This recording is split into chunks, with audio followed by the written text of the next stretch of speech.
Bro, I'm way more excited. Makhachev versus JDM is... Boo, bro. It's S tier. It's an S tier fight. You know what? Oliveira versus Topuria is an S tier fight. You could put it in A tier. You're right. You could put it in A tier. I put it in A tier. I put it in like this is A wrong. tier plus. Like it's Yeah, edging S tier. Now the reason that is because, and I'll tell you why.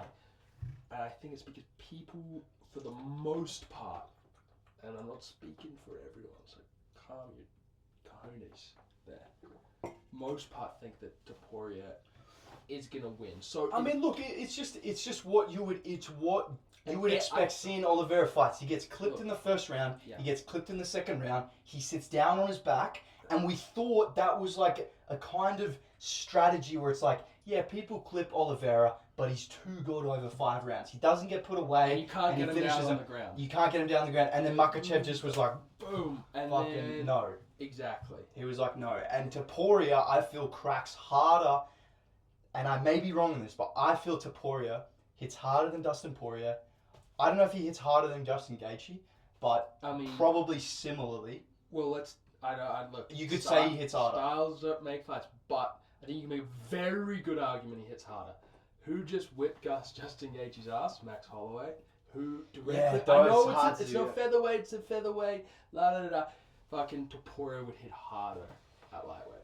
I think Topuria hits harder. Definitely. Who's the hardest hitting lightweight right now? Justin Gaethje, bro. Yeah, I think Topuria hits way harder. I think harder. Topuria hits harder, dude. And you know what? That might That's partially that's not a crazy take. I don't think so. I think that's his style as well. Like, Topuria hits harder because he wants to hit harder. Like, Gaethje, ever since that Ferguson win, it's like he's become...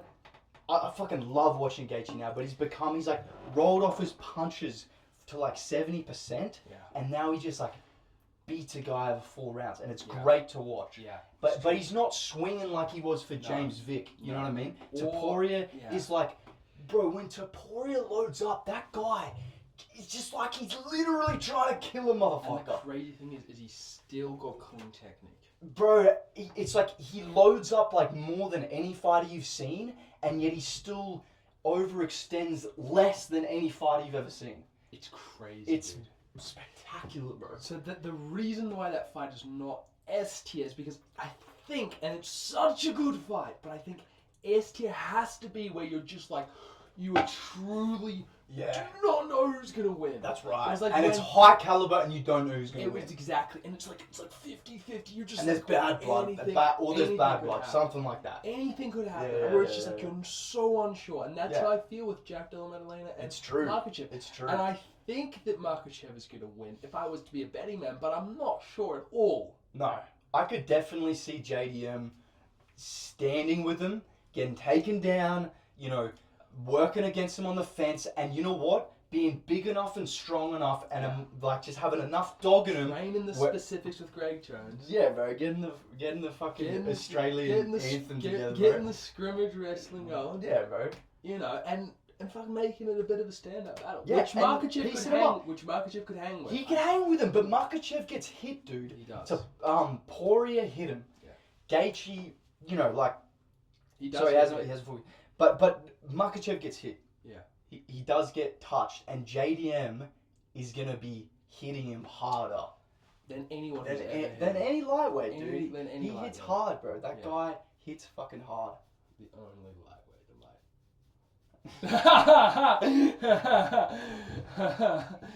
Makhachev's gonna be so big. He is gonna be huge. Anyone who thinks Makhachev is gonna be smaller than JDM. Maybe I think he's gonna be bigger, but anyone who thinks he's gonna be smaller is out of their goddamn mind, bro. That guy is huge. He's gonna be oversized, JDM.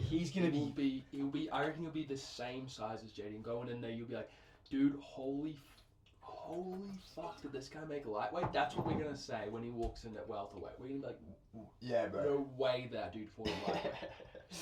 But those guys they kill themselves. Yeah, they do. Bro, Khabib and Makhachev kill themselves when they cut weight.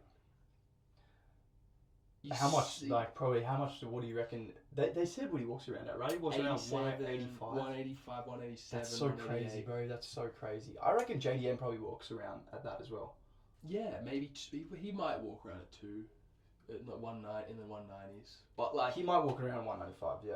But I think Makhachev is just like in this camp leading up to the fight. Or he'll get to like I think 190s. He'll get into the 190s. He's just gonna explode because he's Bro. got to like hold it in. Bro, He's got to do. I reckon Makhachev would do one deadlift, and he would like just stack on 5 kilos going one deadlift. That guy would do like one deadlift, bro. Drink a bottle of milk, and he would be like 195.